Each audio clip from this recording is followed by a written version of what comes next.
Okay. Okay. Bwana Yesu asifiwe. Tunashukuru vile Mungu ametuleta hapa Juja.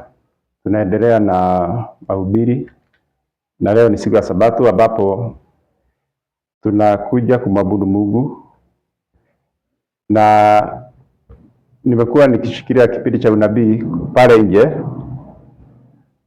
na kwa hivyo hata sasa wazo bado niko nalo, bado ni wazo la unabii, lakini kuna mambo ya kidani nataka tuweze kuangalia katika unabii.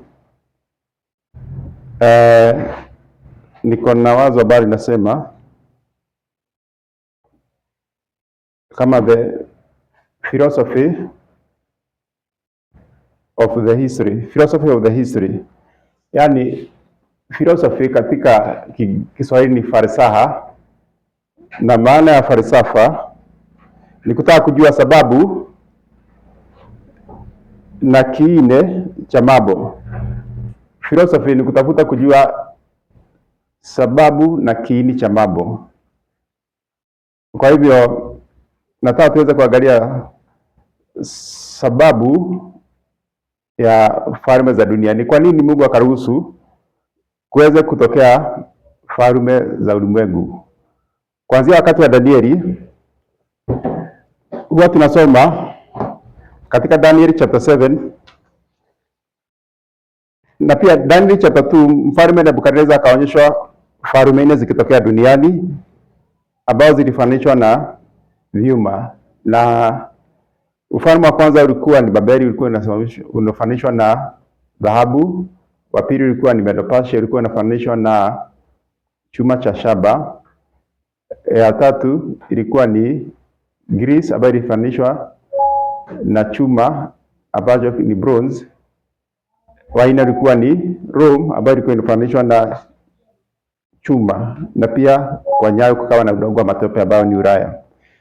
Katika Daniel chapter 7, falme za dunia pia Mungu akamwonyesha na Danieli, na falme za dunia zikaonyeshwa kupitia kwa mfano wa nyama. Ufalme wa kwanza ulikuwa ni Babeli ambayo ilifananishwa na simba aliyekuwa na mabawa mawili. Ufalme wa pili katika Daniel 7 ulikuwa ni Medo-Persia ambayo ilifananishwa na huyu dubu. Alafu ufalme wa tatu katika Daniel chapter 7 verse 6 ulikuwa ni chui ambaye alikuwa na mabawa manne na vichwa vinne, ambaye ni utawala wa Yunani ama Greece. Na utawala wa nne ambao ulifananishwa na mnyama mkali ambaye alikuwa na pembe 10 na alikuwa na meno ya chuma na alikuwa na makucha ya shaba, alikuwa ni utawala wa Roma. Hizi pembe 10 zilikuwa ni Ulaya. Hii pembe dogo ni upapa ambayo ilitokea baada ya Ulaya. Na baadaye sasa ndio Nebukadneza katika Daniel 2 akaona jiwe likichoka kutoka mlimani ambao ni ufalme wa Mungu wa utukufu. Pia katika Daniel chapter 7 Daniel akaona watakatifu wakitawala milele na milele baada ya mnyama wanne kutawala dunia. Pia katika Ufunuo 13 tunaona bado unabii ukiendelea. Tunaona huyu mnyama ambaye ni upapa, na baadaye Marekani ambaye sasa Marekani itakuja kutengeneza sanamu ya upapa, na hiyo tunaiona katika Ufunuo 17 kuhusu huyu mwanamke kahaba anaendesha huyu mnyama. Mwanamke huyu ni Roma ya kanisa ikitawala huyu mnyama mwekundu ambaye alikuwa na vichwa 7 na pembe 10. Na sasa baada ya hii ndio sasa watu wa Mungu wanaitwa watoke Babeli, alafu Kristo anakuja mara ya pili, huyu na huyu wanaangamizwa. Sana sana hiyo ndio unabii wa Biblia. Sasa kitu ambacho nataka, na hiyo ni unabii ambao tunafundisha kule nje, lakini sasa kitu ambacho nataka tuangalie hapa ndani sisi ambao ni natumai sisi ni walimu bado, pia ni kutafuta kujua sasa the philosophy of the world history, ama filosofia, falsafa ama kiini na sababu ya hizi falme nne. Na sasa hiyo ndio nataka tuangalie, na sababu tumeomba, wacha tuingie mara moja kwa maandiko. Sababu ambayo ilifanya Mungu aruhusu Babeli, Medo-Persia, Greece na Rome ni kwa sababu sana sana ya uasi ya watu wa Mungu. Tusahau hiyo point. Uasi ya Waisraeli. Waisraeli walipoasi Mungu, tusome kitabu cha Ezekieli 21. Mungu alikuwa anataka Waisraeli waweze kuwa super power, na kupitia kwa Waisraeli wakiwa super power waweze kutawala dunia yote ama kukonka dunia yote. Na hiyo ndio ilikuwa sababu ya Mungu kuwatoa Waisraeli kutoka Misri mpaka kuwapeleka Kanaani. Alikuwa anataka waweze kukonka mataifa ambayo yalikuwa kule Kanaani. Lakini Waisraeli hawakufanya hiyo kazi, hawakuikamilisha. Na badala ya Waisraeli kuendelea na hiyo kazi ambayo ni ya kukonka dunia na kuipeleka dunia yote mikononi mwa Mungu, Mungu akiwa sasa mfalme, Waisraeli wakaanza kuondokea mpango wa Mungu na wakafika mahali sasa wakatafuta hata mfalme. Na kwa hiyo sasa wakatafuta kufanana na mataifa, na wakafika mahali sasa hata wakaanguka kabisa. Walipoitisha mfalme, wakapewa mfalme wa kwanza ambaye alikuwa ni Saulo, wa pili alikuwa ni Daudi, wa tatu alikuwa ni Solomon. Baadaye utawala wa Israeli ukagawanyika na kukazidi kutokea watawala ambao walikuwa wanaasi Mungu mpaka wakati wa Ahabu. Tunasoma vile Ahabu alimuoa Jezebel. Ilienda ikaendelea hivyo mpaka mfalme wa mwisho wa Israeli ambaye alifanya sasa Mungu aweze kuweza kuondokea Israeli, na Waisraeli wakakuja sasa kuwa conquered, na Mungu sasa akaruhusu Babeli kuingia. Na baada ya Babeli, tusome hiyo Ezekiel chapter 21. Hii ndio sana sana the philosophy. Tukitaka kujua kwa nini Mungu aliruhusu Babeli ikuje, Medo-Persia, Greece and Rome, ni kwa sababu ya Israeli kukataa Mungu kuwa mfalme wao. Ezekiel chapter 21, ukianzia verse 24. Ezekiel chapter 21 verse 24 kuteremka. Basi Bwana Mungu asema hivi, kwa kuwa mmefanya uovu wenu ukumbukwe. Unasikia, Waisraeli walifanya uovu wao kukumbukwa, kumaanisha kwamba walitenda dhambi wakakataa kutubu. Sasa dhambi yao ikabaki. Kwa maana makosa yenu yamefunuliwa. Makosa ya Israeli yakaweza kufunuliwa, hata dhambi zenu zikaonekana kwa matendo yenu. Dhambi zao zikaonekana kwa matendo yao. Kwa sababu mmekumbukwa, mtakamatwa kwa mkono. Na wewe ewe mtu mwovu,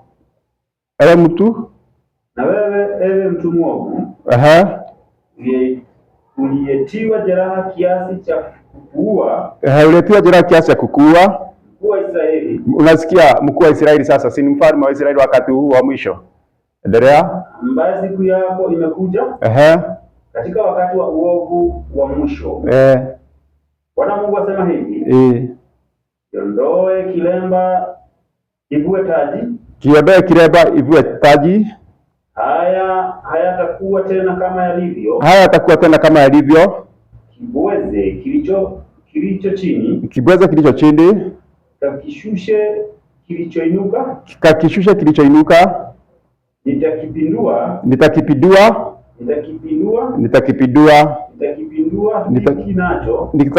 hiki nacho.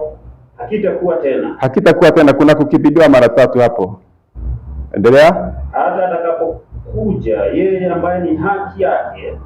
Hata atakapokuja yeye ambaye ni haki yake, nami nitampa. Kwa hivyo sasa hapa Mungu akamfunulia Ezekieli mpango wa Mungu kuhusu falme sasa. Kwa sababu ya Waisraeli kukataa Mungu na mfalme wa Israeli wa mwisho kukataa Mungu, basi Mungu akasema kwamba nitakipindua. Kwa hiyo mara ya kwanza kilipopinduliwa Babeli iliingia. Mara ya pili alipokipindua Medo-Persia ikaingia. Kwa hivyo alipokipindua mara ya kwanza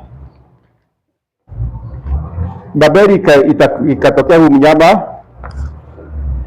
Alipokipindua mara ya pili Medo-Persia ikaingia huyu mnyama hapa chini, hata mnyama kama dubu. Alipokipindua mara ya tatu Uyunani ukatokea na pia Rumi ikainuka sasa. Kwa hivyo tunaweza kuona sababu ya Mungu kuruhusu falme kuingia zitawale dunia mzima ni kwa sababu ya makosa ya Israeli.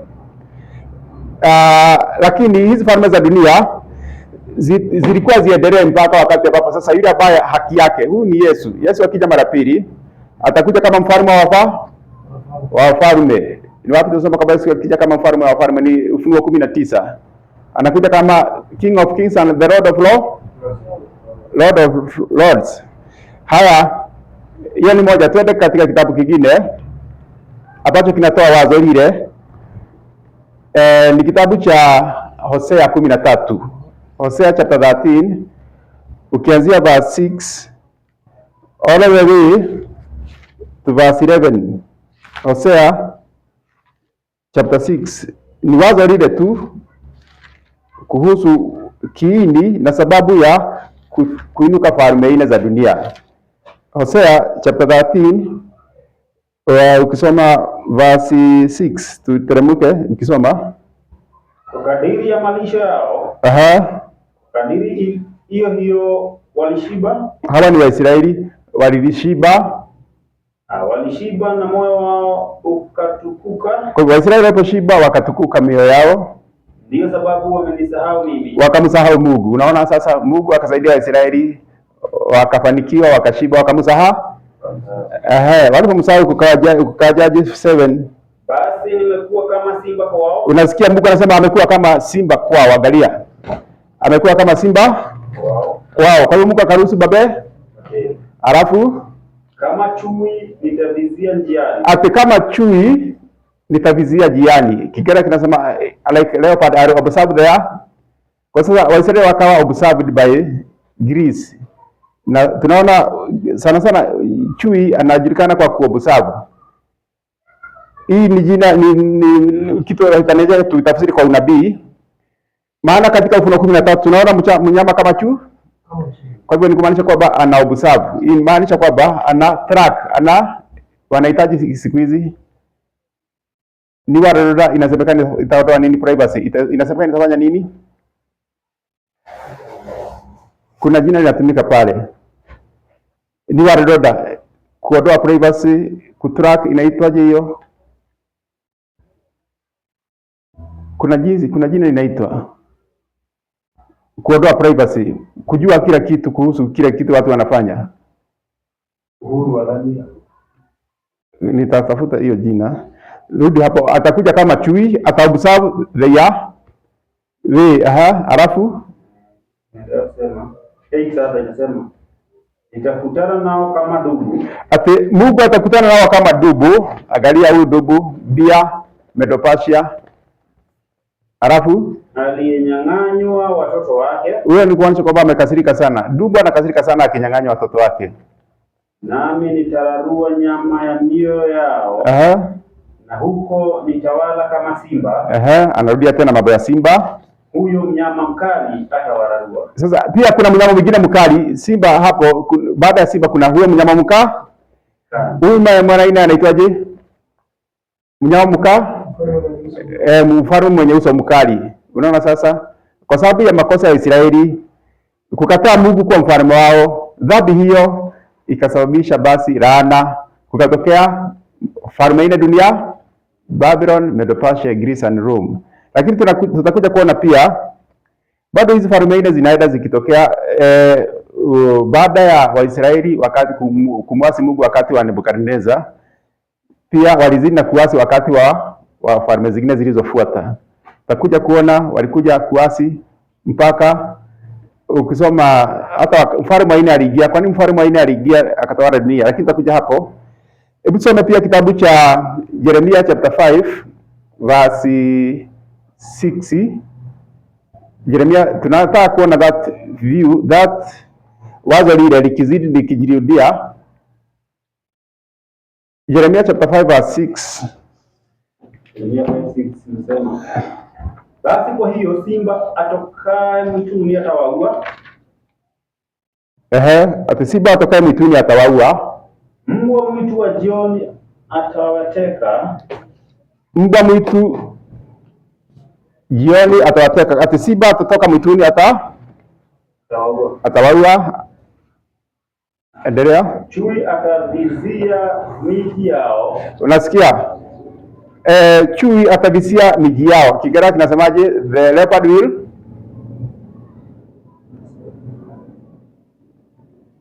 Hiyo yako haina Kiingereza na Kiswahili? The leopard shall watch over their city. Unasikia? The leopard and anasemekana atawatch their city. Na sana sana bado kuna shida na cities. Cities ndizo sana sana zinakuja kuadhiriwa na mpango wa New World Order, ambao ni mpango ambao unaondoa, unatafuta hiyo jina kwa nini inanipotea? Control cities, control kila kitu. Kule ng'ambo kuna zile wanaita 15-minute cities. Yaani city ambayo iko imezingirwa. Kwa nini sasa Mungu akaruhusu simba abararue dubu aweze kuwatch over their cities? Endelea. Na pia wolves hapo inamaanisha pia ni wahubiri wa uongo ama wanabii wa uongo, wolves. Endelea. Hiyo atavizia miji yao, kila mtu atakaye humo atararuliwa. Vipande. Endelea. Kwa sababu makosa yao ni mengi. Unasikia ni kwa sababu gani? Makosa yao ni mengi. Kwa hivyo nani wangelaumiwa sasa? Ni huyu simba sana sana kulaumiwa kwanza. Ni simba, dubu, chui, mnyama mkali ama ni Waisraeli? Makosa yao ni dhambi.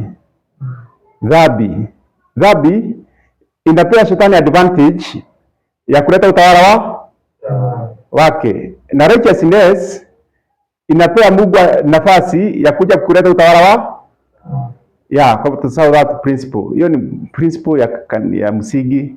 Sin inaleta ile ambayo inaitwa the man of sin, ambaye tunajua Antichrist. Chief Antichrist ni shetani, ijapokuwa anatumia agenti wa mwanadamu, na tutakuja kuona wakati wa mwisho ni ofisi hapa. So abejida shetani hapa tunaona ni falme hizi 4 zinazokuja kurarua Waisraeli. Endelea.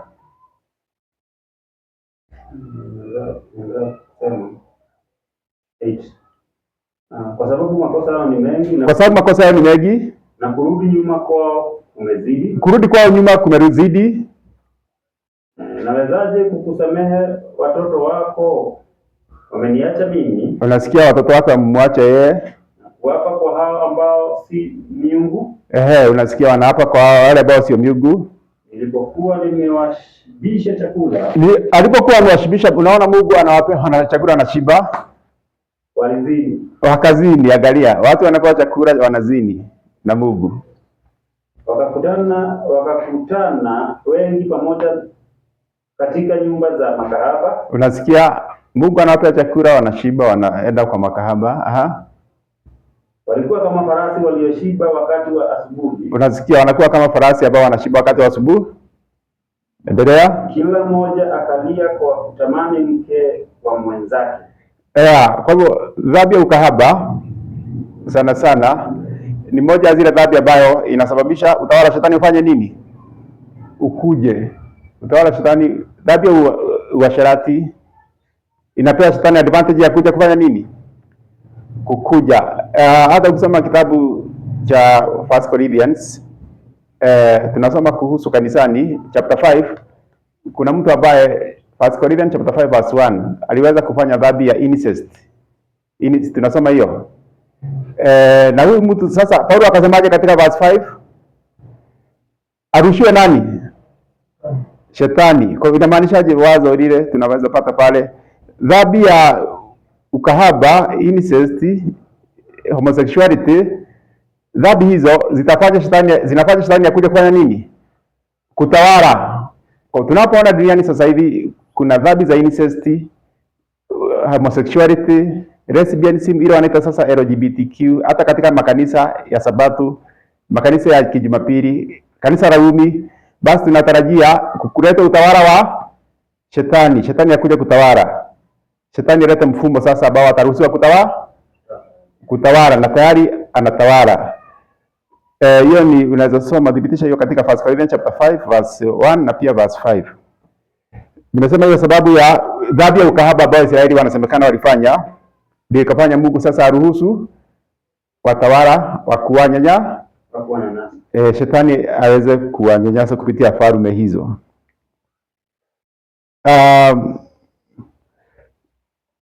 Tuzini na kusoma sasa, tuangalie hata ukisoma kitabu cha Danieli chapter 8, tunasoma kuhusu mfalme mwenye uso mkali afahamuye mafuu. Daniel chapter 8 verse 23. So mfalme, soma hapo Wainaina. Danieli 8:23. Soma Kiswahili na pia Kiingereza. Nimesema, and in the latter time of their kingdom, na katika wakati wa mwisho wa ufalme wao. Hawa ni Wayunani. Unaona huyu mnyama ambaye ni Wayunani. Daniel chapter 8 verse 23, in the latter times of their kingdom. Hawa their kingdom ni hizi vichwa vinne ambavyo vilitokea, vilikuwa chini katika huu chui. Huu chui haikuwa ni Greece. Baada ya Greece mfalme wa kwanza kufa ambaye ni Alexander the Great, kulitokea 4 generals. Unaona huyu chui ako na vichwa vi. Hawa ni 4 generals. Sasa in the times of their katika wakati wa mwisho wa hizi falme nne hizi, hawa 4 generals, wakati wa mwisho endelea. When the transgressors are come to the full. Transgressors hapa ni Wayahudi wakazina kuasi. Transgressors hawa ni wale ambao walikuwa wamepewa sheria wakaitransgress. Kwa hivyo wakati Wayunani walivujika wenyewe, wakaanza kupigana. 4 generals wakawa wanapigana, wa north akapigana, wa south, wa west akapigana. Unaona sasa wakawa wanapigana. Nao Wayahudi wakawa wametenda dhambi. Sasa ni kitu gani kilitokea? A king of fierce countenance. A king of fierce countenance. Huyu ni Rome. Mfalme mwenye uso mkali. And understanding dark sentences. Huyu anaelewa lugha ambayo inaitwa dark sentences. Latin. Shall stand up. Pale msalabani kulikuwa na lugha ngapi zimeandikwa kwa ile kibao? 3. Kulikuwa na Hebrew, Latin na Greek. Unaona sasa? Kwa Rome ilikuwa inaongea na Latin, dark sentence. Atasimama. Kwa hivyo ni kitu gani kilifanya huyu sasa mnyama aina atasimama duniani? Ni kwa sababu ya transgression, uovu wa watu wa Mungu. Kwa hiyo picha itazidi kijirudia. Tukuje kuhusu sasa huyu mnyama Ufunuo 13. Ni kitu gani kilifanya huyu asimame duniani? Wathesalonike wa kwanza anasemaje? Wathesalonike wa kwanza chapter 2 verse 3. Wathesalonike wa kwanza chapter 2 verse 3. Na huyu mwelewe bado ni upapa ambaye ni Roma ikiwa chini ya mapapa. Inadiraji inasemaje? Mtu yoyote asiwadanganye kwa njia yoyote. Mtu yoyote asiwadanganye kwa njia yoyote. Maana haiji ni siku ya Bwana. Ukianzia verse 1 utasikia Wathesalonike walikuwa wanafikiria kwamba siku ya Bwana inakuja wakati wa Paulo akawaambia hapana, Yesu akuja wakati wenu. Hata kama kutatokea mtu aandike barua, aandike pale chini, aweke signature ya Paulo, msiamini. Mnasikia hata huko ilikuwa inaitwaje? Hiyo inaitwaje mtu kuandika barua na kuweka jina mwingine ama signature mwingine? Ni forgery. Kwa hata wakati mtu mkuruga na forgery, hebu anzia verse 1 ndio ieleweke. Basi ndugu, tunakusihi kwa habari ya kuja kwake Bwana wetu Yesu Kristo. Unasikia, tunakusihi kwa habari ya kuja kwake Bwana wetu Yesu Kristo. Na kukusanyika kwetu mbele zake. Kukusanyika hiyo si ile tunaita kukusanya Yesu akija mara pili. Kwamba msifadhaishwe. Upesi hata kuiacha nia yenu. Hata muache sasa mambo yenu. Wala msitushwe kwa roho. Msitushwe kwa roho. Wala kwa neno. Wala kwa neno. Wala kwa waraka. Wala kwa waraka. Unaodhaniwa kuwa ni wetu. Kwa hivyo huko wakati huo kulikuwa na nyaraka zinaandikwa na watu wanaandika hii ya Paulo, lakini si ya Paulo. Anaendelea kusemaje? Kana kwamba siku ya Bwana imekwisha kuwapo. Ati mtu akisema ukipata barua imeandikwa na ni ya Paulo na anasema siku ambayo inakuja, msiamini hiyo. Kwa nini? Mtu yeyote asiwadanganye kwa njia yoyote. Mtu yeyote asiwadanganye kwa njia yoyote. Maana haiji. Hii haiji, ni siku ya Bwana haiji. Usipokuja kwanza ule ukegeufu. Usipokuanza kuja ule ukegeufu. Akafunuliwa yule mtu wa kuasi. Ukegeufu ni nini na Kiingereza? Falling away from the truth. Kwa hivyo falling away, wakati kanisa liliondokea through the principle of the gospel, hiyo ndio ilichangia kusimama kwa huyu mtu wa kuasi. Huyu mtu wa kuasi hagesimama, hageketi. Hebu sasa sikia vile alikifanya baada ya falling away kutokea. Mwana wa uharibifu. Yule pingamizi ajinua nafsi yake juu ya kila kitu cha Mungu. Kwa sasa ile inapea huyu advantage ambayo tunaita man of peace, man of sin, papacy, ofisi ya maaskofu, mapapa. Kile kilipea mamlaka na kile kinazidi kupewa mamlaka ni kwa sababu ya transgression, ni kwa sababu ya kanisa kuasi. Kwa hivyo kanisa lingesimama imara likimwangalia Kristo kama msingi wake na Kristo kama kichwa chake, likidumu katika mafundisho ya manabii na mitume.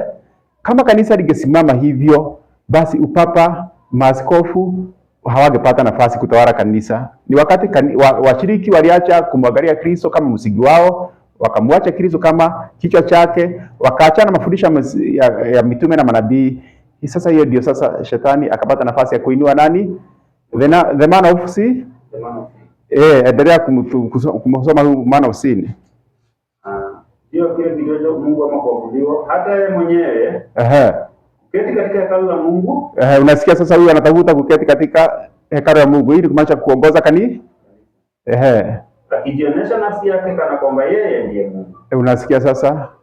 Kwa hivyo kama Kristo angeruhusiwa aketi katika mahali pake, huyu angepata nafasi. Sasa huyu alipata nafasi sababu Kristo kuondoka katika mahali pake. Je, amkumbukia kuwa wakati nilipokuwa pamoja nanyi niliwaambieni hayo? Sasa lizuialo mwalijua. Sasa kuna mahali anaitwa son of perdition. Mwana wa kupotea, anaitwa mwana wa uharibifu. Nani mwingine anaitwa na Biblia mwana wa uharibifu? Ni Judas. Katika kitabu cha ni wapi Yesu anaita Judas mwana wa uharibifu? Mtaenda kutafuta. Nafikiri ni Yohana 17:14. Anasema ulionipa sikuwapoteza isipokuwa yule ambaye ni mwana wa uharibifu. The son of perdition ni Judas. So, ni kitu gani kiliingia ndani ya Judas ili awe kupotea? Ni shetani.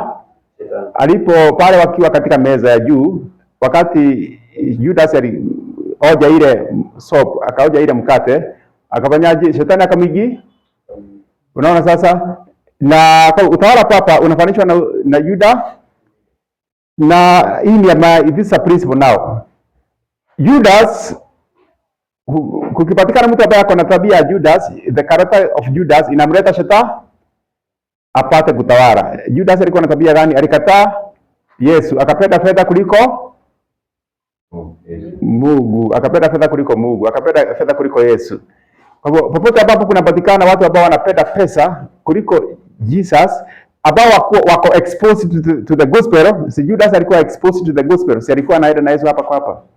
Kwa hivyo kunapotokea Wakristo ambao wanapenda pesa, basi hiyo inapea nani? Shetani kuja kutawala. Nani kuja kutawala? Shetani anapata nafasi ya kuingia na kutawala. Tusiabaruku hili issue ya makanisa kupenda pesa. Makanisa sasa yanapenda pesa sana. Wahubiri sasa wanainua pesa, money more than the Jesus. Na unafikiri sasa nani anatengeneza njia kuja kutawala? Ni shetani. Na ukisoma kitabu cha Psalms 109, Psalms chapter 109, akielezea kuhusu hukumu ya Judas. Na tunaposoma kuhusu hukumu ya Judas, hairegi tu Judas tu kama nafsi, ni hukumu pia ya watu ambao watafuata tabia ya Juda. Na wakati mwisho tunajua Judas ni huu primarily ni huyu ambaye ni mnyama wa Ufunuo 15, ambaye pia katika Ufunuo 17 tunakuja kumuona tukifika pale. Ukisoma hiyo kitabu cha Psalms chapter 109 verse 6, nataka muone Judas akisimama, shetani anakuja kutawala. Judas akisimama tu, shetani anakuja kutawala. Set thou a wicked man over him. Ati huyu mtu sasa uweke mtu mwovu juu yake, and let Satan stand at his right hand. Ati wacha shetani aketi asimame katika mkono wake wa kuume. Huyu ni Judas. Weke mtu mkorofi juu yake, mshtaki asimame mkono wake wa kuume. Endelea. When you shall be judged, let him be condemned, and let his prayer become sin. Unasikia? Kwa hivyo Judas hata kama anaomba, maombi yake ni si Judas aliomba kama Mungu akatupa vizile fedha akasema nimefanya nini na kairi kwa sababu nimeuza damu isiyo na hati. Maombi yake ni dhambi. Kuna watu wanaomba sana kama mapapa. Si mapapa wanaheshimu maombi sana, lakini maombi yao ni machukizo. Maombi ambayo mnaona wale wakiomba ni machukizo. Hata hawaombi kwa jina la Yesu, wanaomba kwa jina la Maria ambaye ni ibada ya wafu. Unaona sasa? Kwa watu wa Mungu wasisitishwe na maombi ambayo yanaombwa na hawa. Nitakuja kuona pia hawa wanaomba sana. Tukija kuona hata Uprotestanti wakati wa mwisho, Uprotestanti wa uongo wanaomba sana. Hata sasa kuna maombi yanawekwa sijui ya 10 days ya prayer hata na wasabato ambao conference imeasi na bado inasema tuombe siku 10 za maombi ya kufu. Maombi wakati wa mwisho itakuwa counterfeited. Shetani ata counterfeit maombi. Tusiamini si hata leo Wayahudi wanaomba. Si Wayahudi ambao walimkataa Yesu wanaomba. Kwa maombi, watu wa Mungu wasidanganywe na maombi. Maombi wakati wa mwisho shetani ata counterfeit prayer. Lakini maombi ya Judas, mtu ambaye amekataa sheria za Mungu na mtu ambaye amekataa Mungu, mtu ambaye amekataa Yesu, maombi yake ni Methali anasema kwamba ageuzaye sikio lake asikie sheria, maombi yake ni chuki. Ni chukizo. Hebu endelea kusoma hapo. Hiyo Psalms 109 verse 6. Nimesoma na 7 nimesoma. Hata ni 8.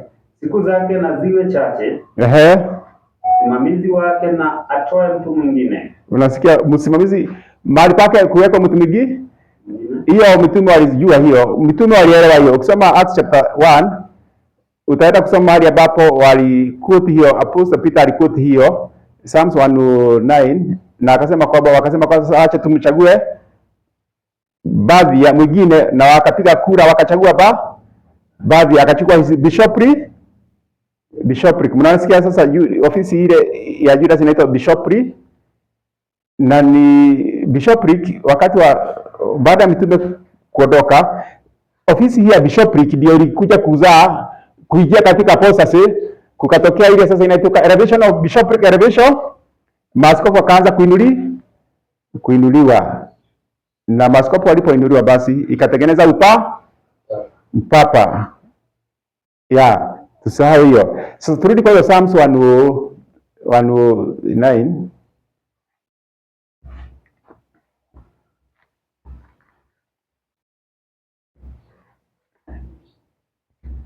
Psalms 1 ulikuwa umefika wapi? Nilikuwa nasema hivi, nilikuwa naenda 9.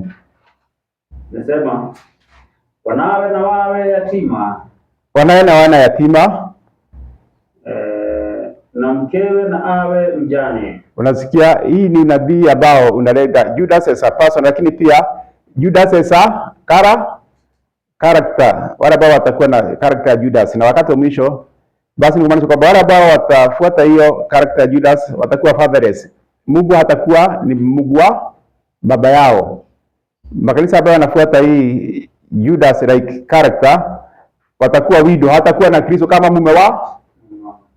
Endelea. Kutanga na watange wanawe na kuomba. Watafute chakula mbali na mahame yao. Unasikia?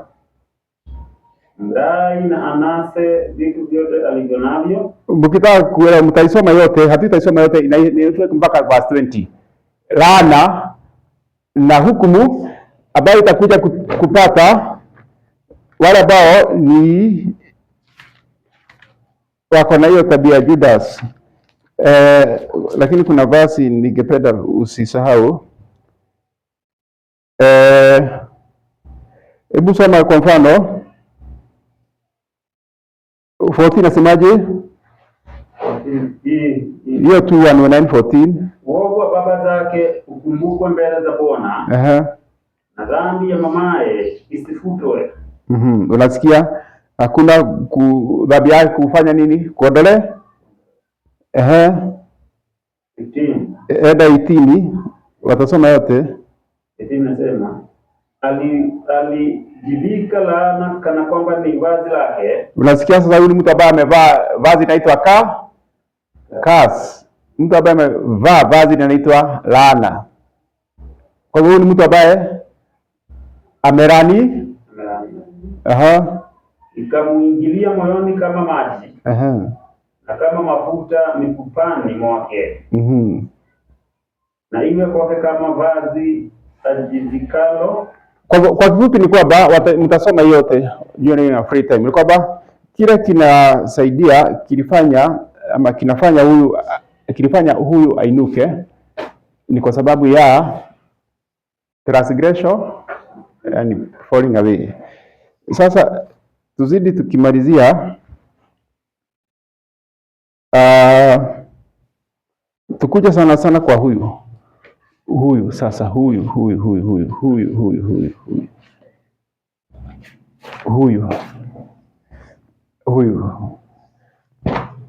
hii huwa tunaelewa wasomi wa prophecy ya kwamba Ufunuo 17:18 nasema kwamba yule mwanamke uliyemwona ambaye anaitwa Babeli mkuu, mama wa makahaba na machukizo ya nchi, ni yule mji mkuu wenye ufalme juu ya ufalme wa nchi. Kiingereza, the woman whom you saw is that great city that reigns over the kings of the earth. Kwa kifupi ni kwamba huyu ni Vatican City ambayo ina control the kings. So huyu mnyama ni kingdoms of the world. Sasa leo nimejaribu kutafuta tafsiri ya hii scarlet. Si huyu mnyama anafananaje? Verse 3, Ufunuo 17 verse 3 inasemaje? Ufunuo 17:3. Maana hii ndio inafanya huyu awatawale. Nasema huyu anapata mamlaka ya kutawala huyu sababu ya mavazi ya huyu, tabia ya huyu. So he carried me away in the spirit into the wilderness. And I saw a woman sit upon a scarlet-colored beast, full of names of blasphemy, having 7 heads and 10 horns. Kwa huyu mnyama ako scarlet na ako na full of blasphemies. Hiyo ndio kitu nataka, maana hiyo ndio inapea huyu advantage. So hii kuwa scarlet na kuwa na names of blasphemies, hiyo inamaanisha namna gani? Nimejaribu leo asubuhi kuangalia maana ya hii scarlet, nikaona ukisoma Isaiah 1:18 nasema kwamba your sin, though your sins be as scarlet as, inasemaje? Isaiah chapter 1:18, dhambi zenu zijapokuwa nyekundu kama bendera. Kiingereza kinasemaje? Sema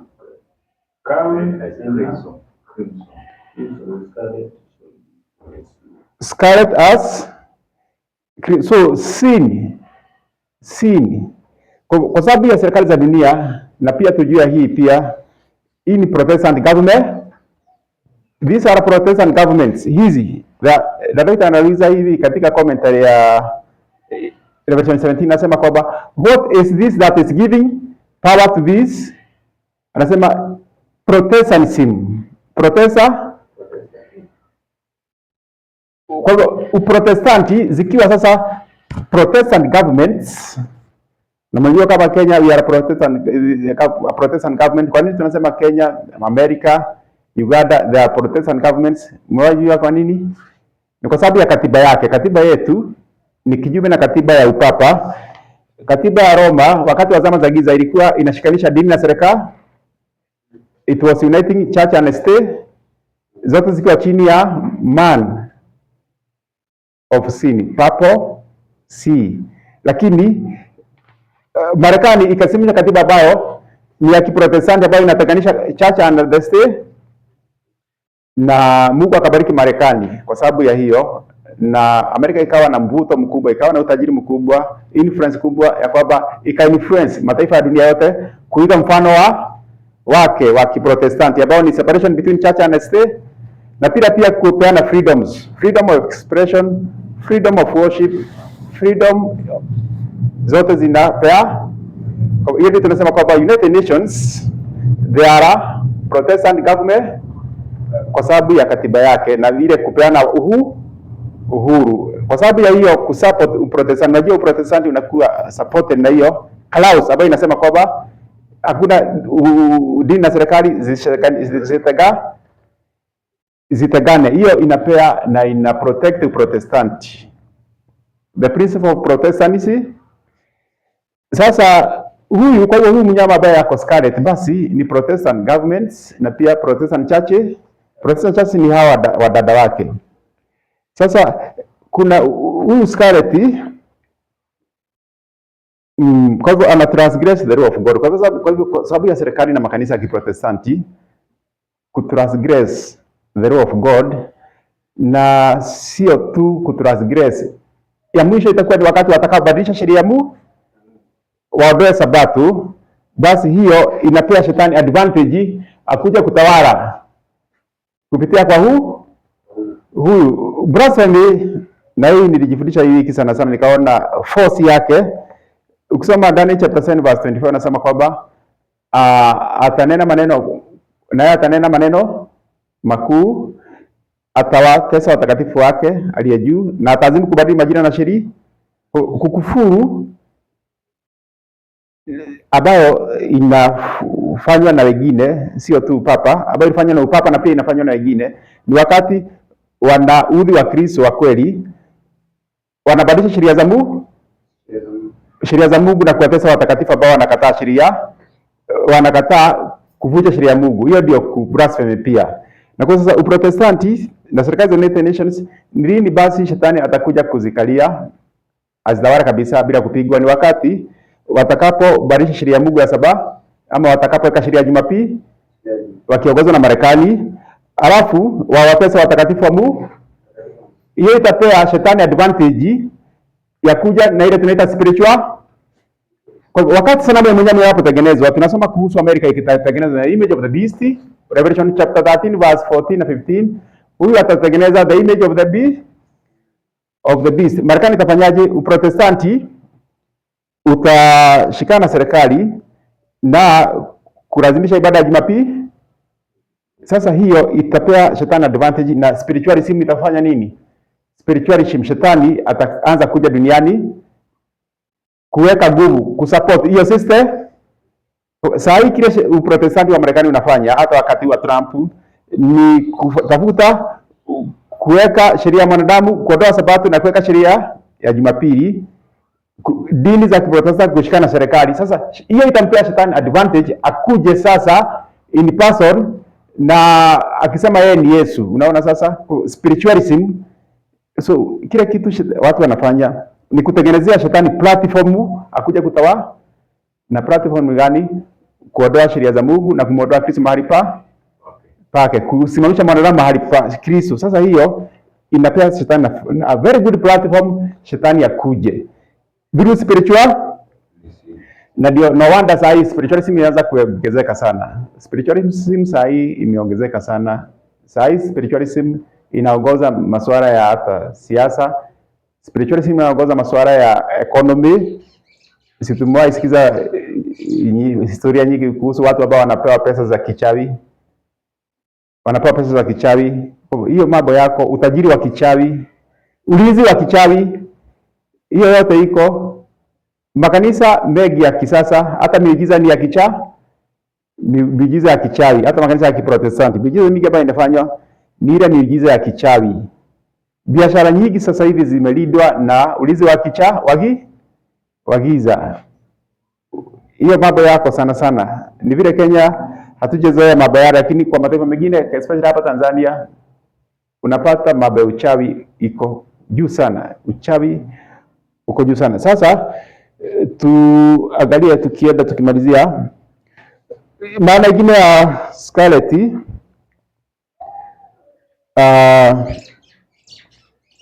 Na kuna makufuru. Soma kitabu cha Matendo ya Mitume 6, inazidi kuongezea nguvu ya kwamba kufuru ni wakati mwanadamu anafanya nini? Anatafuta kubadilisha sheria za Mungu. Inasemaje?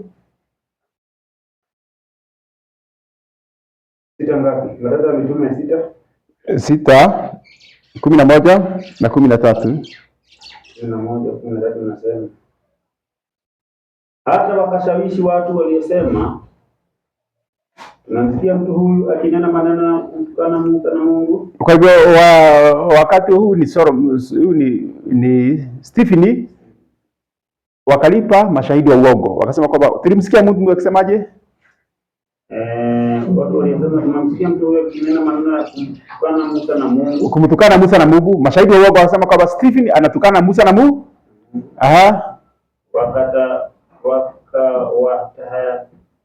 Wakisha watu na wazee na waandishi. 13. Wakasimamisha mashahidi wa uongo. Wakisemaje?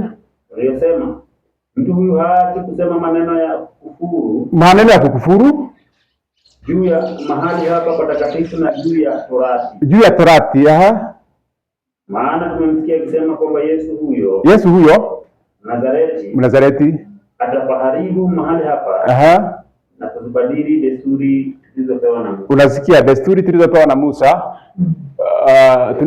Mtu anapojaribu kubadilisha desturi ambazo Mungu alitupea kupitia kwa Musa, basi hiyo ni kukufuru, ni aina moja ya kukufuru na pia kutesa kanisa la Mungu. Unaona sasa, kuharibu makao ya watu wa Mungu.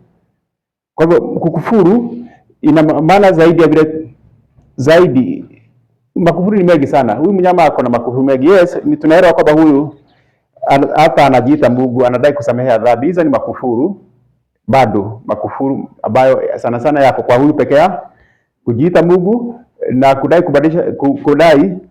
kusamehea dhambi. Huyu ako na makufuru yote ndani yake.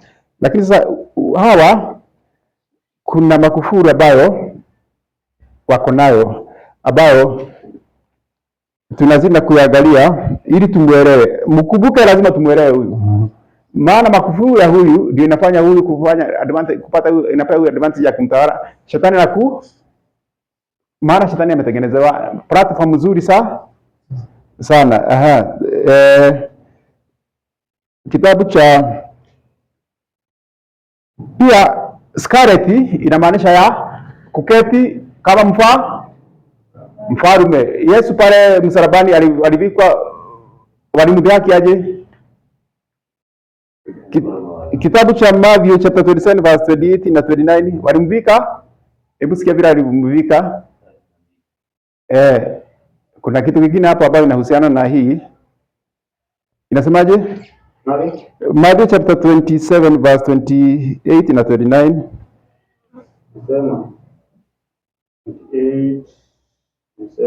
Na hii sana iko na uzito kwa huyu mnyama. Wakamvua nguo, wakamvika vazi jekundu, wakamvika scarlet cloth. Si ni Kiingereza kinasema scar? And they stripped him and put on him a scarlet robe. Scarlet robe, Verse, the next verse. Wakasokota taji ya miba, wakaiweka juu ya kichwa chake, na mwanzi katika mkono wake. 39. Ndio sasa.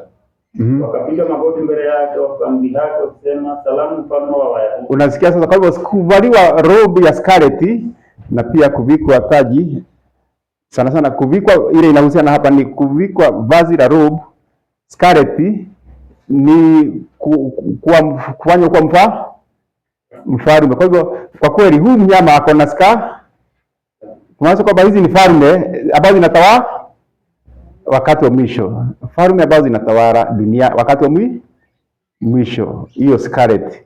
Lakini kumaanisha kwamba pia zinatawaliwa na Vatican kwa kifupi.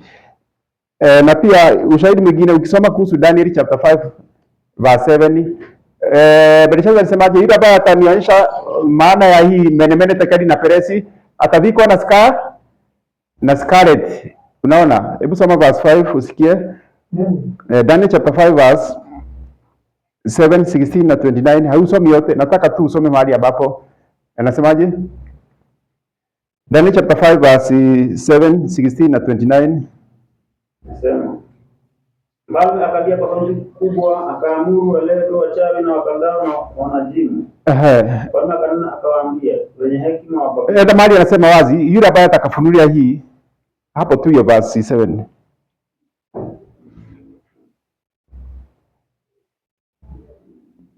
Verse 7 tu. Mtu yeyote atakayesoma maandiko haya na kunionyesha tafsiri yake. Mtu yeyote ambaye atakasoma maneno haya na kuonyesha tafsiri yake, maneno haya ni menemene, tekeli na pere.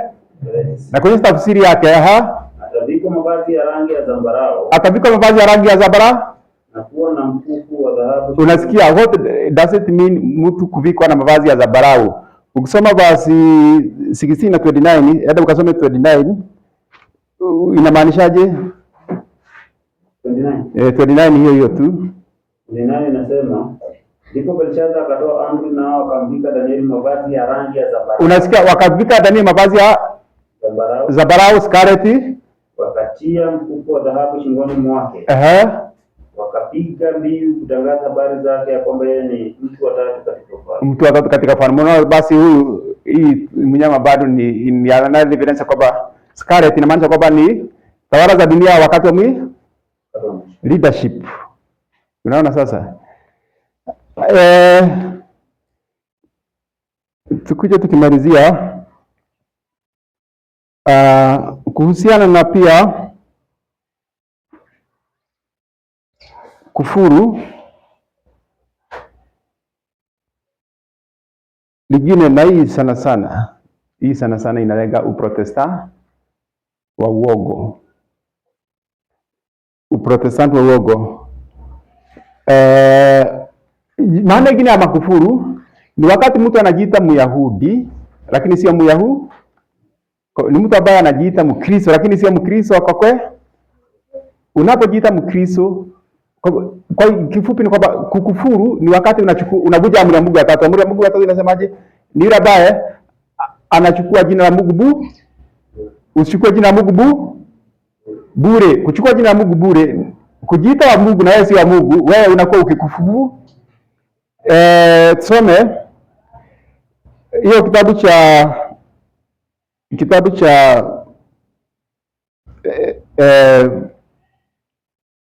cha Warumi 2 mstari wa 24.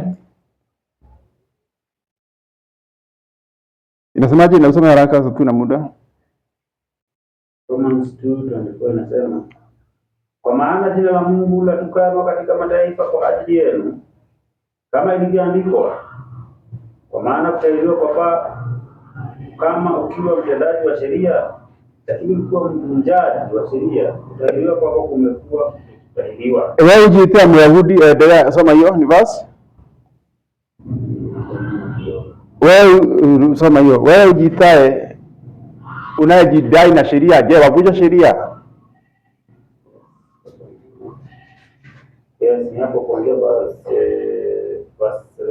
17. Soma. Lakini wewe ukiwa unaitwa Myahudi wewe ukiwa unaitwa Myahudi kuitegemea Torati na kuitegemea Torati na kujisifu katika Mungu na kuyajua mapenzi yake na kuyakubali mambo yaliyo bora, nawe umeelimishwa katika Torati na kujua hakika ya kuwa wewe mwenye kiongozi wa vipofu, mwanga wao walio gizani, mkufunzi wa wajinga, mwalimu wa watoto wachanga, mwenye namna ya maarifa na ya kweli katika Torati. Basi wewe mfundishaye mwingine, je, ujifundishe mwenyewe? Ujifundishe mwenyewe, Wewe uhubirie kwamba mtu asiibe, waiba mwenyewe? Je, unaosema mtu asiibe, waiba mwenyewe? Wewe usemaye kwamba mtu asizini, unaona sasa, kwa hivyo jina la Mungu linatukanwa sababu ya hawa ambao wanajiita Wakristo na si Wakristo wakwe. Na kwa hivyo tunaposoma katika Mathayo 24 tunasikia kwamba kutokea makristo wa uongo, manabii wa uongo, basi hiyo inafanya, hiyo ni makufuru kwa aina yake. Hebu tusikie kwamba kwa kweli hiyo ni makufuru. Mtu ambaye anajiita Myahudi na sio Myahudi, huyo ni kukufuru. Revelation 2 verse 9, Ufunuo 2 mstari wa 9 inasemaje? Ufunuo 2 mstari wa 9. Ufunuo 2 mstari wa 9 inasema, najua dhiki yako na umaskini wako. Lakini utajiri.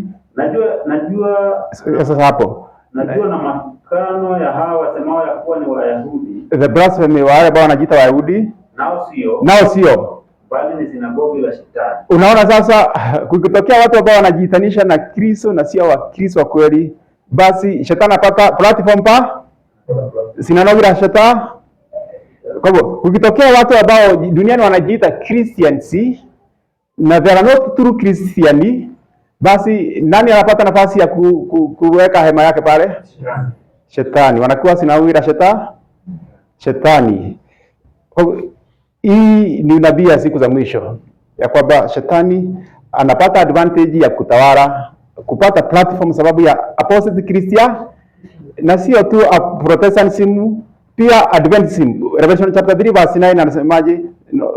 Revelation chapter 3 verse 9, kuna huyu ambaye anaitwa sinagogi la Shetani. Soma Revelation 3:9.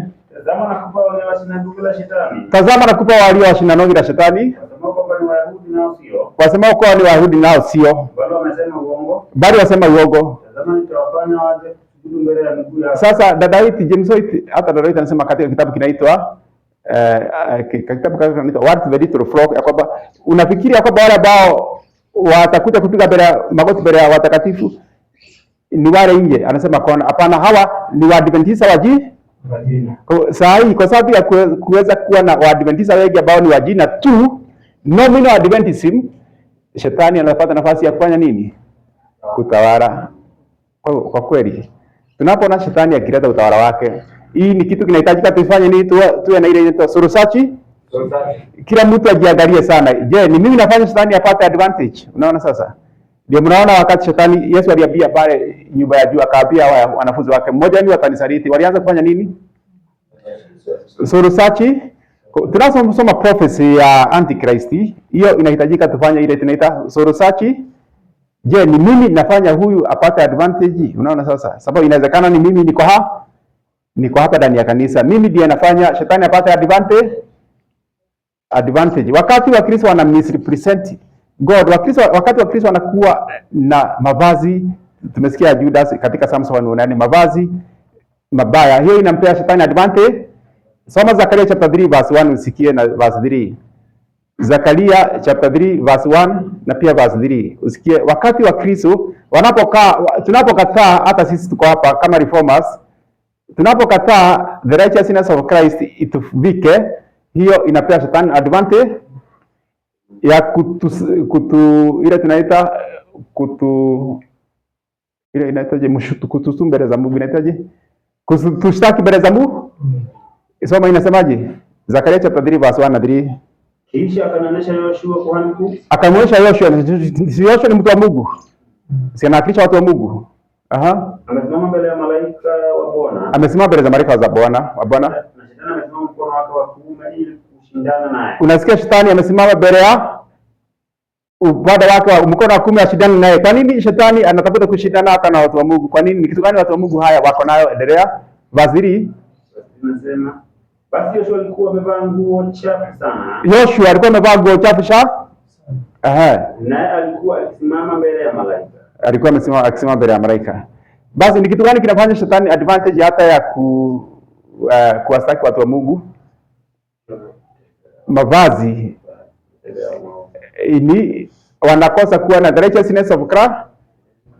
Yeah, kwa hivyo shetani hana haja. Unaweza kuwa mfuasi, unaweza hata kuwa reformer, lakini kama hauja kuwa na haki ya Kristo, shetani hana shida nawe. Ataruhusu hata ukae pale, uwe mshiriki mzuri sana, ufanye mambo yote, lakini ukose kuvaa mavazi ya Kristo. Maana najua wewe ni wake. Unaweza fanya matengenezo yote, lakini kama haujajivika, haujakubali kuvikwa na haki ya Kristo, the righteousness of Christ, shetani anajua huyu ni wa na inampea advantage. Kwa hivyo makufuru hapo ni wakati kunatokea Wakristo ambao wanajitanisha na Kristo, lakini wao wana misrepresent his character, hawana haki ya Kristo, na hii inapea shetani advantage ya kuja kutawala dunia. Tumalizie na hii mafungu machache tu tumalizie. Methali 30 ukianzia verse 5 to 9 inasemaje? Kila neno la Mungu limehakikishwa. Kila neno la Mungu limehakikishwa. Yeye ni ngao yao waaminio. Yeye ni ngao yao waaminio. Siongeze neno katika maneno yake. Asije akakulaumu kaonekana muongo. Kwa hivyo hapa blasphemy katika Revelation chapter 2 verse 9 tukasikia kwamba wale ambao wanajiita Wayahudi na sio wanakufuru. Na Ufunuo 3:9 akasema kwamba wanaojiita Wayahudi na sio wanaongea kufia. Kwa hivyo kukufuru pia ni kuongea uongo. Kwa hivyo tunaposema kuhusu apostate Christianity, manabii wa uongo, makristo wa uongo, hiyo bado ni kukufuru. Sasa kuongezea neno la Mungu na kupunguza pia hii inaitwa kuongea uongo, ambayo pia ni kukufuru. Endelea. Mambo haya mawili nimekuomba, usininyime matatu kabla sijafa. Uniondolee ubatili na uongo. Unasikia, aondolee ubatili na uongo. Endelea. Usinipe umaskini wala utajiri. Usinipe umaskini wala utajiri. Unilishe chakula kilicho kadri yangu. Nisije nikashiba nikakukana. Ati anaomba apewe chakula cha kumtosha, asije akashiba na kufanya nini? Kumkana, to deny. To deny pia ukiangalia kuhusu makufuru, na utakuja hapo, lakini wacha tu niseme hapa. Paulo anasema kwamba alikuwa anawatesa Wakristo akiwafanya wakufuru. Ni kitu gani Paulo alikuwa anawafanya? Alikuwa anataka wakane jina la yeye. To deny Christ. To deny Christ is to blaspheme his name. Sasa mwandishi wa Methali anasema kwamba nisije nikashiba sana ni kudeny. Kumaanisha kwamba watu ambao ni matajiri sana duniani huwa wanakufuru kwa kudeny. Lakini anasema pia nisiwe, hebu endelea hapo chini. Wala usinyime. Nikasema Bwana ni nani wala nisiwe maskini sana.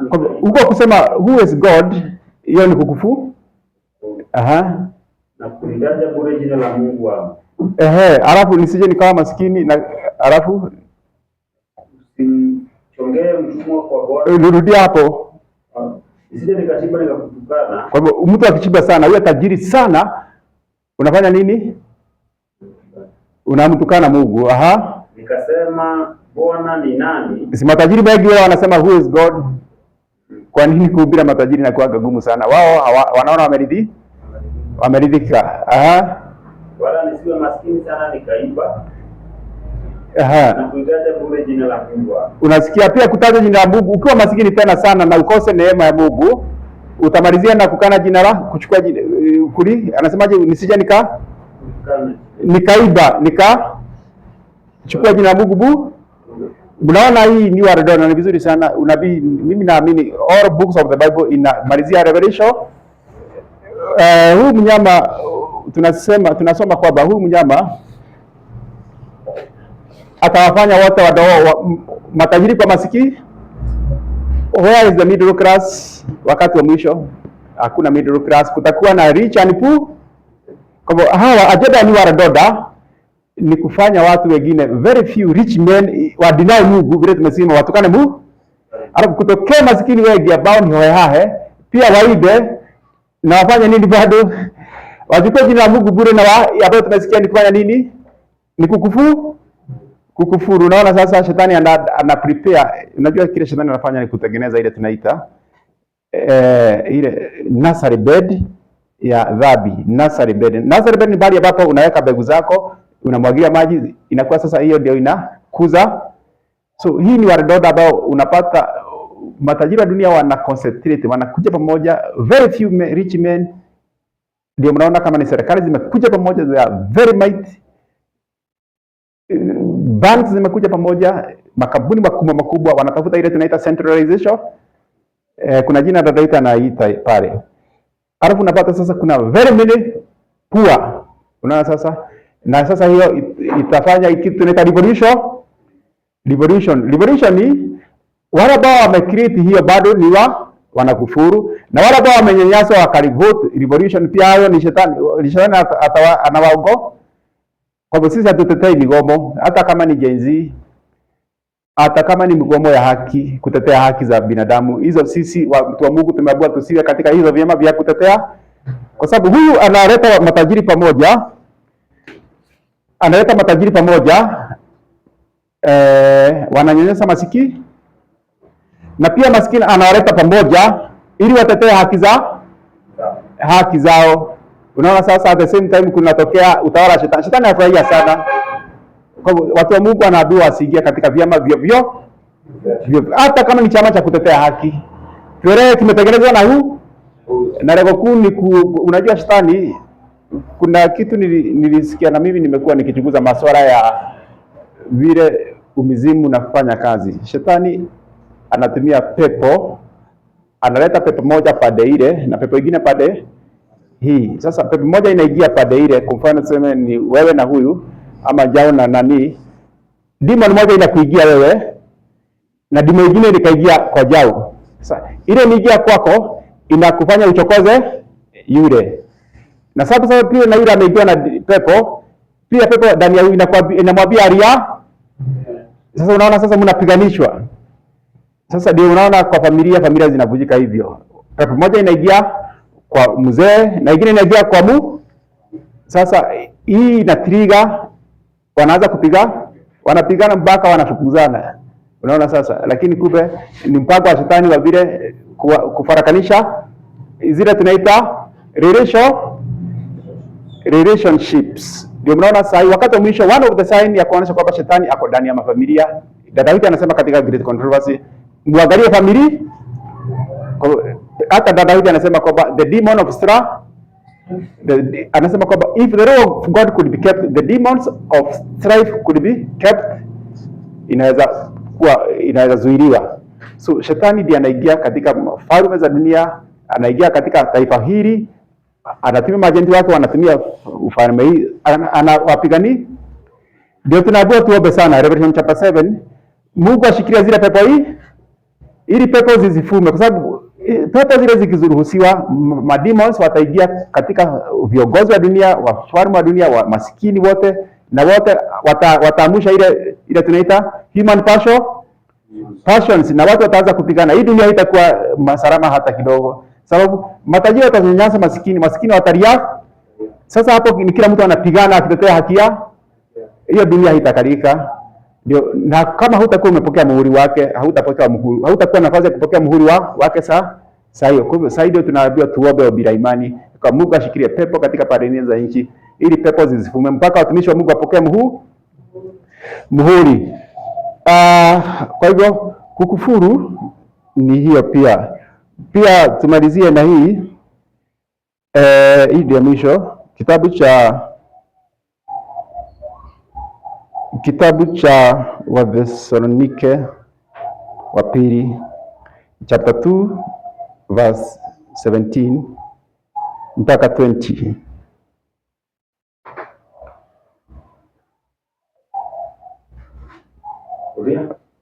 Second Timothy chapter 2 verse 17 mpaka 20. 17 to 20. Nasema neno lao litaenea kama donda ndugu. Miongoni mwa hao wamo Himenayo na Fileto. Usahau hiyo jina Hemena. Tutakuja kumwona hapa mbele. Himenayo wala ama Fileto, hawa ni nani? Endelea. Walifanyaje? Walikosa ile kweli. Walikosa ile kweli. Sema ya kwamba kiama imekwisha kuwapo. Unaona sasa, hawa Himenayo wakasema kwamba resurrection is already there.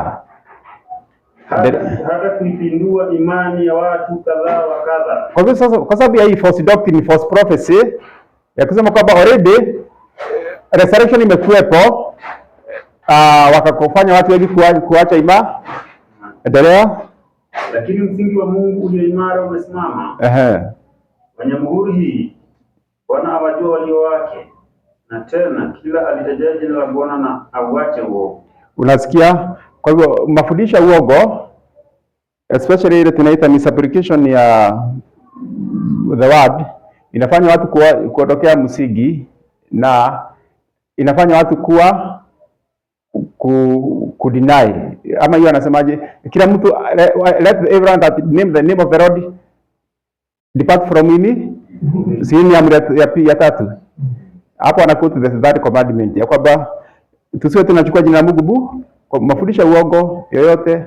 Na sasa hivi kuna fundisho la uongo ambalo nothing kama dunia yote ya madhehebu anafundisha kwamba kutakuwa na temporal millennium. Kabla Kristo kuja mara pili kutakuwa na temporal millennium. So wakati sisi tunangojea, Biblia inaweka kuhusu the millennium mbinguni, 1000 years mbinguni. Wao wanasema kwamba kabla Kristo kuja mara pili hapa duniani kutakuwa na temporal millennium, na kwamba dunia yote itakuja kuwa converted. Serikali za dunia zitakuwa converted, falme zote zitakuwa converted, na ishara ya kuwa kutakuwa na conversion nasema ni Sunday worship. Wakati Sunday leo itakapowekwa, wao lengo yao kuweka Jumapili ni kwamba wamefundishwa, wamedanganywa na mafundisho uongo ya kwamba hiyo itakuja kuconvert the whole world.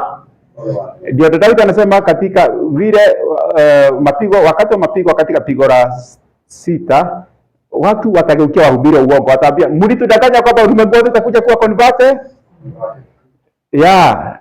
Na watageukia wahubiri uongo. Kwa hivyo false prophecy, false application ya prophecy ni ile tunaita kukufu. Hebu tusikie evidence ya hiyo. 2 Timothy. Hiyo tulikuwa tunasoma ni 1 Timothy. Sasa soma 2 Timothy. Soma 1 Timothy. Sasa 1 verse 18 to 20. Usikie hiyo ya akina Hymenius kusema kwamba already kiama imekuja, inaitwa kukufuru. 1 Timothy chapter 1 verse 18 to 20. Nasema 18:20 nasema, mwanangu Timotheo, na kukabidhi agizo hilo liwe akiba kwa ajili ya maneno ya unabii yaliyotangulia juu yako, ili katika hayo uvipige vile vita vizuri. Kwa 18 sana 19. Uwe mwenye imani na dhamiri njema, ambayo wengine wameusukumia bali. Unasikia, wengine wamesukia msingi bali, ikweli bali wakaangamia ya imani. Wakaangamia kwa sababu ya imani. Endelea. Katika hao wamo Himenayo. Unasikia Himenayo amerudiwa tena. Na Iskanda. Ambao nimempa shetani watu hao. Ili wafundishwe wasimtukane Mungu. Okay. Kwa hivyo wakati mtu ana misapply the word of God and false prophecies ambao zinafanya watu wapotee, hiyo ni kutukana Mungu. Na hiyo inafanya nani sasa? Wanafanya nini? Wanapeana kwa nani? Kwa hiyo basi, kwa sababu ya these false prophecies ambazo zinafundishwa na hata na Uprotestanti, those false prophecies zinapea shetani advantage, anakuja kutawala. Mnaona sasa? Kwa Mungu asaidie sana. Kwa kweli, na ndio Mungu hawezi kuzuia shetani asikuje, hawezi. Kwa hivyo tunapoona mambo mengine yakifanyika, Mungu asaidie watu wake. Tumalizie na statement ya education page 173. Hii ndio mwisho. Education page 173. Mungu asaidie tuweze kuona philosophy, falsafa ya kila kitu. Education page 173.3 na pia 175.1. Hiyo ndio tunafuga nayo. Education 173. Education 173.3 na pia 175.1. Hausomi yote, unasoma kidogo kidogo.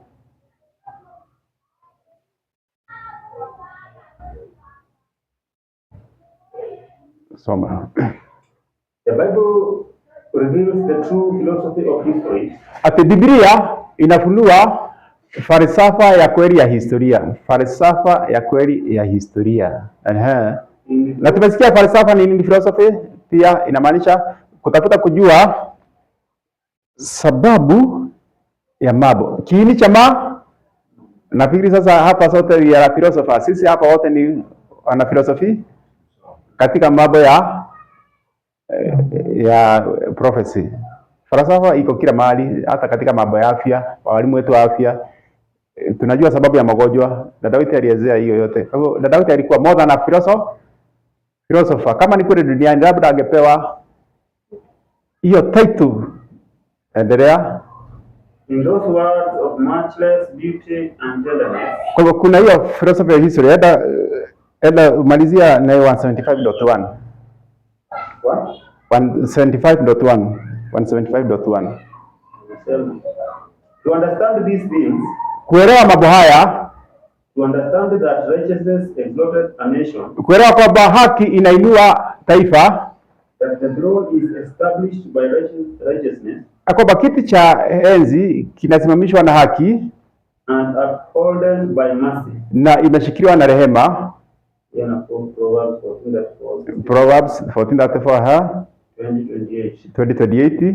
To recognize the outworking of these principles, kutabua kufanya kazi kwa misingi hizi ama kanuni hizi, in the manifestation of his power, katika kuonyeshwa kwa nguvu yake, who removed kings, ambaye anaondoa wafalme and seated up kings, na anawaketisha wafalme. This is to understand the philosophy of history. Ati hii ndio kuelewa falsafa ya historia. Asante. Tuombe.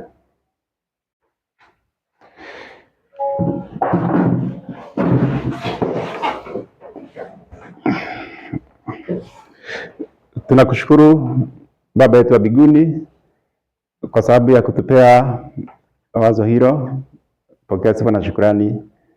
Saidia Baba, tunaposoma maandiko, tunapoona mambo yakifanyika, tusikwamie tu hapo, lakini tutafute sana sana kuangalia na kuchibua ndani, tuone ni kwa nini.